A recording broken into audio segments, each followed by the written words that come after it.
Bueno, muy bien, y ya nos metemos en la columna sobre seguridad vial con el profesor Arturo Borges. Ayer, de alguna manera, abordábamos la temática sobre la recientemente votada por el Parlamento nueva ley de tránsito y seguridad vial, que tiene muchos alcances, por cierto, pero quedan todavía muchos temas para estar conversando. Entre otros, por ejemplo, saber qué pasa con el tema de la reglamentación de la ley, si entra en vigencia, ya hay que esperar la reglamentación de la misma. En pocas horas el Poder Ejecutivo la estará promulgando. Muchas cosas para hablar con el profesor Arturo Borges. Cambios importantes, profesor. Buenos días. Totalmente, buenos días. ¿Qué tal, Danilo? Bienvenido. Claro, Buen día, profesor. ¿Qué tal? Sí, evidentemente que es un paso adelante en esto de tratar de brindar a esa política de seguridad que hoy tenemos un poco fragmentada, una ley integral que pueda abarcar algunas cosas que los decretos y resoluciones reglamentarios que hubo en el pasado todavía no habían aclarado. A nosotros nos parece positivo el paso que se da. Y hay algunas cosas que, bueno, hemos sido motivo de consulta o han sido motivo de consulta en el ICEB, y nos gustaría destacar a qué se refiere en forma específica, entre otras cosas, porque hay algunos cambios o hay algunas reglamentaciones que se hacen, por ejemplo, para el peatón, para el ciclista y en algún caso para el automovilista también, que viene a ser parte importante de que la prevención, ¿en qué está basada? Nosotros entendemos que la prevención está basada no solamente en este tipo de acciones, que son positivas porque el marco jurídico necesita tener reglas claras, sino además necesita la población entender cuál es el alcance, como tú dijiste, de estas leyes. Eso evidentemente en este espacio que tenemos de la columna es muy difícil hacerlo. Esto debe ser dado en aquellos lugares, con un aula, con un profesor, con un docente, que pueda transmitir a todos aquellos elementos que cambien las actitudes del actor de tránsito. Pero vamos a destacar algunas que son motivo de consulta frecuente. Por ejemplo, para el peatón, hoy se pone de manera manifiesta y explícita de que el individuo, el peatón, actor peatón, que forma parte integrante del sistema, no puede cruzar la calzada teniendo en su mano un teléfono móvil. Primer elemento. ¿Qué se busca con esto? Como estamos viendo con frecuencia que el peatón cruza de esta manera y además en cualquier parte, esto no va a hacer que los inspectores y la policía van a multar al peatón, sino que nosotros sabemos que por la vía de los hechos esto se produce y hoy tiene una herramienta la justicia para determinar en el caso de que se produzca un atropellamiento y el individuo va con ese elemento que le disminuye la alerta, el juez puede determinar qué se va a cubrir, qué parte del daño se va a reparar, si nada, si parcial o totalmente. Por lo tanto, el peatón tiene que empezar a saber eso. Hay otra cosa que se define particularmente. El peatón no puede invadir la bicisenda. No la puede invadir. No la debería invadir, evidentemente. Pero ahora está por escrito, a título expreso, de que el peatón no puede ocupar ese lugar, como el ciclista tampoco, mayor de edad, puede hacer lo que está mostrando estas imágenes.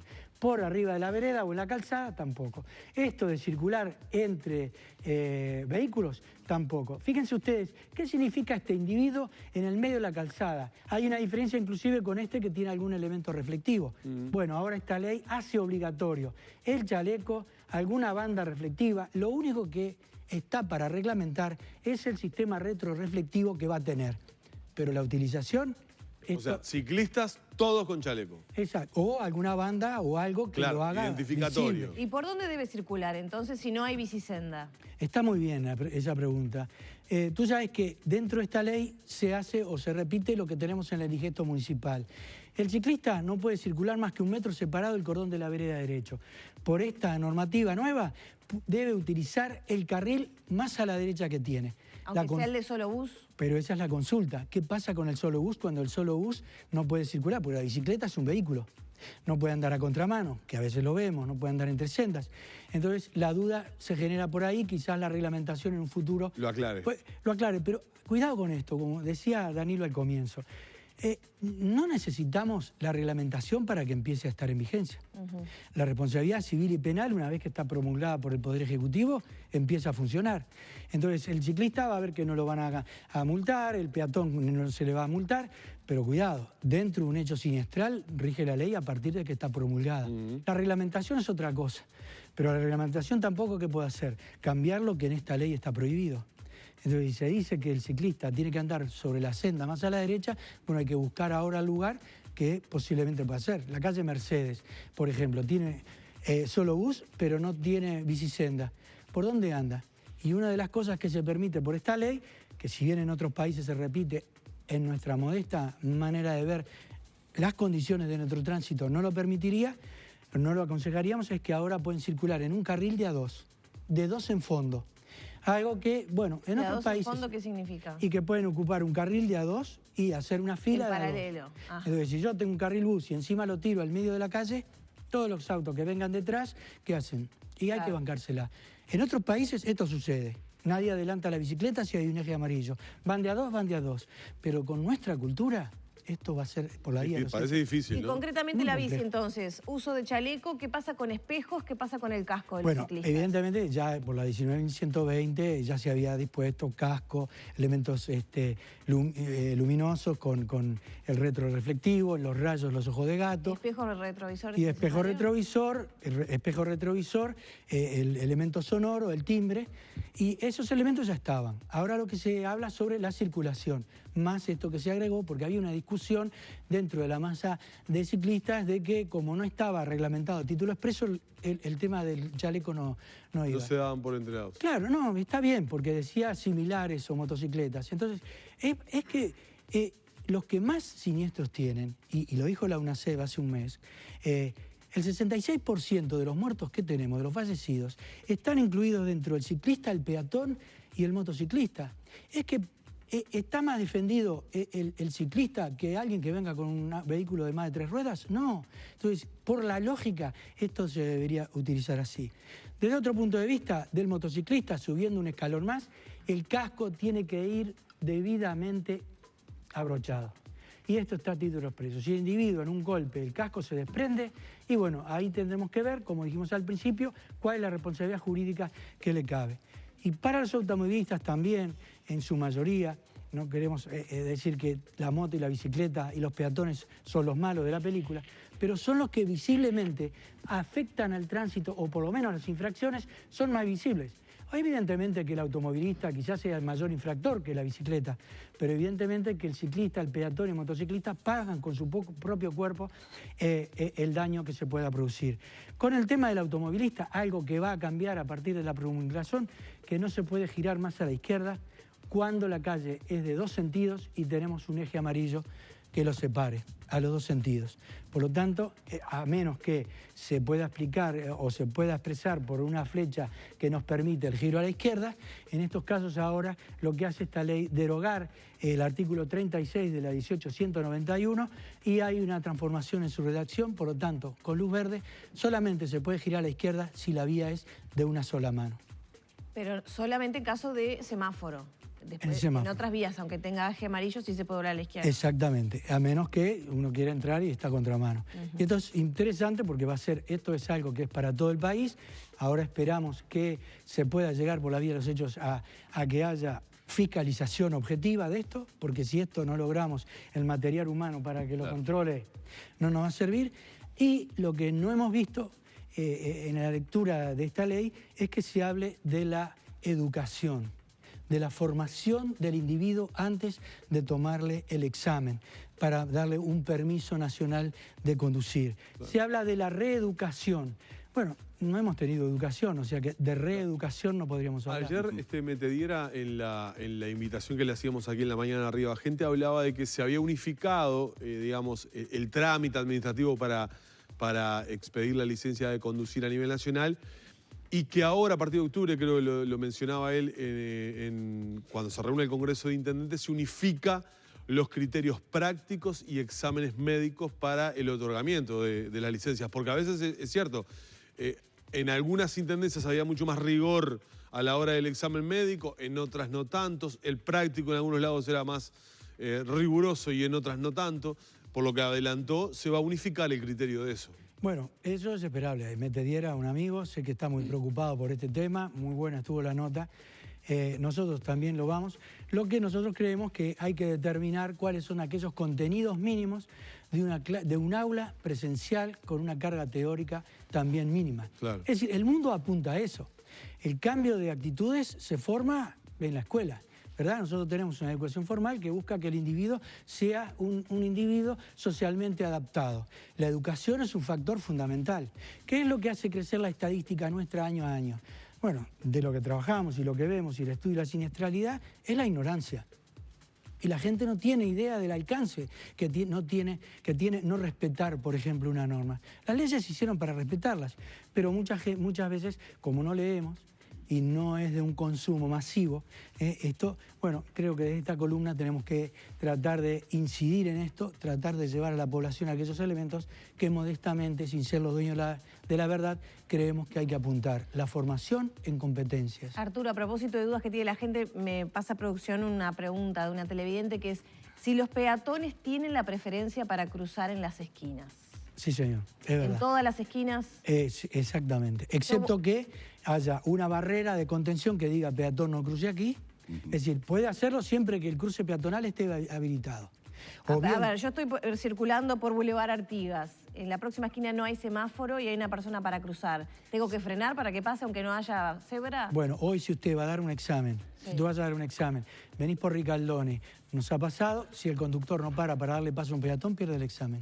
Porque además está establecido dentro de las prioridades. La primera es la del peatón, la segunda es la del ciclista y la tercera es del automotor. Hay un orden que hemos hablado ya acá, ¿verdad? Y el peatón siempre. Lo que sucede es que nosotros creemos que en la cebra el vehículo tiene que parar. No, tiene que parar en todos los cruces peatonales si el peatón ya comenzó a hacer su cruce. Ahora, en el ya comenzó cuando uno se aproxima a una esquina y bueno, ahí hay una... digamos, negociamos, si soy conductor con el peatón, quién pasa primero. Pero ¿qué dice la reglamentación? Que aunque yo venga por una vía de sentido preferencial, el conductor está obligado a darle paso al peatón. Y esto está clarito y además escrito a título expreso. Claro que si esto lo llevamos al pie de la letra, el tránsito prácticamente sería imposible. No se respeta eso, obviamente. Exacto. Entonces ya lo que hay que lograr... Pero también es un poco impráctico, ¿no? Porque tendríamos que estar frenando en todas las esquinas. Exactamente, pero eso es como está establecido. ¿Y podría llegar a penalizarse la conducta del peatón con celular en la mano? Obviamente. Mientras te escuchaba, pensaba, porque obviamente está dentro de la comprensión de la nueva ley, en cuanto a la responsabilidad que tiene el peatón en el cruce peatonal de no ir mirando un teléfono celular. Y mientras te escuchaba, recordaba, por ejemplo, Buenos Aires tiene en algunos puntos de la ciudad semáforos en el piso. Pusieron semáforos porque la gente cruza mirando teléfonos celulares, entonces el semáforo en el piso le va avisando que va el cambio de luz. En algunos países de Asia... ¿Qué tipo de responsabilidad le puede caber al peatón que cruza mirando un teléfono celular? Y que si es atropellado, evidentemente que está fuera de la ley. Por lo tanto, la justicia va a determinar qué parte le corresponde reparar el daño o no. Y este es el tema. Y reitero, a partir de que está promulgado esto empieza a correr. No preciso reglamentación. Entonces, ¿qué sucede? Lo que se busca es, por ejemplo, en el ciclista no puede ir con algo que le impida o dificulte la visión o la audición. Entonces, el ciclista hoy, a partir de esto, no puede circular con los auriculares puestos. Auriculares, claro, que es muy común ver a ciclistas con auriculares. Exacto, y está descrito por la ley. Entonces, hay muchas cosas que así dicho, quizás fríamente, el televidente no entiende y cree que esto es un elemento que apunta a recaudar. No, esto apunta a prevenir, pero después hay que explicarle en qué contexto se va a manejar. La gente no piensa en que va a tener un siniestro cuando se sube a un auto. La gente no piensa que va a chocar o se va a morir en una moto. Bueno, yo creo que hay que empezar a dar vuelta a la página y decirle a este individuo que la prevención empieza primero por uno. ¿Cómo cuidarnos? ¿Qué pasa con el peatón y los auriculares? Porque muchas veces uno ve ahí en cruzando que también va como en otro mundo porque está absorto en lo que está escuchando. Bueno, la ley nueva lo que hace referencia, que todavía no tiene número porque no se promulgó, hace referencia en el caso del peatón a algo que le impida, es decir, que le haga utilizar la mano. Pero si va con algún otro elemento, un Walkman, eso no está especificado en la ley. Quizás se reglamente más adelante. Es una pregunta... Pero en la mano, yo puedo ir caminando y tener mi celular en la mano y no estar mirándolo. Claro, lo estoy mirando, claro, no por tenerlo en la mano. Claro, ¿qué se busca con esto? Que no disminuya la alerta del peatón. La idea es esa. Y no podría cruzar ni con auriculares ni con Walkman, porque todo eso disminuye la alerta. Pero uno se pregunta, bueno, entonces, ¿un sordomudo no puede atravesar una calzada? ¿El ciclista puede andar en ruta? Sí, señor. ¿En ruta nacional? En toda la ruta nacional, pero eso nunca estuvo prohibido, excepto que haya una señalización pertinente. Claro. Pero tiene que tener más de 16 años, tiene que utilizar la banquina, el arcén, a menos que esté prohibido circular. Pero puede andar en todo. Sin embargo, Policía Nacional de Tránsito en temporada... no permite a veces, ¿no? Sí, no lo bueno, permite. hay lugares donde hay mucho tránsito y son catalogadas como turísticos, a lo mejor no se permite. Pero son casos excepcionales. Ahora, la ley, esto está en el Reglamento Nacional de Circulación Vial. Algo también para explicar. Esta nueva ley va a ir de la mano también con lo que ya esté establecido en el Reglamento Nacional de Circulación Vial. Esta ley no derogó el Reglamento Nacional de Circulación Vial. El Reglamento Nacional de Circulación tiene un universo mucho mayor que es la referencia que hacemos con respecto a esta ley. ¿Qué dimos? Bueno, esto ahora trata de integrar a todo el país, como me decían hoy muy bien ustedes, y algo que con respecto de los exámenes, que es interesante, que por fin hay dos cosas. Primero, se puede dar un examen hoy con un vehículo automático. O sea que ya hace prácticamente un mes que a través de un movimiento de Mariela Baute hoy se puede dar con examen automático. Pero si da con examen con un vehículo automático, la licencia o el permiso queda restringido a la conducción del vehículo automático. Y ahora se van a hacer pruebas de examen en ruta, que hoy con esta ley, ahora el inspector puede ir, si la ruta pasa por el medio del departamento, puede detener un vehículo, puede inspeccionarlo, pero además los exámenes pueden ser tomados en carretera, algo que esta columna hace años que venimos pidiendo, porque solamente en ciudad no nos da a nosotros la garantía que el individuo domine una situación que en carretera es distinta.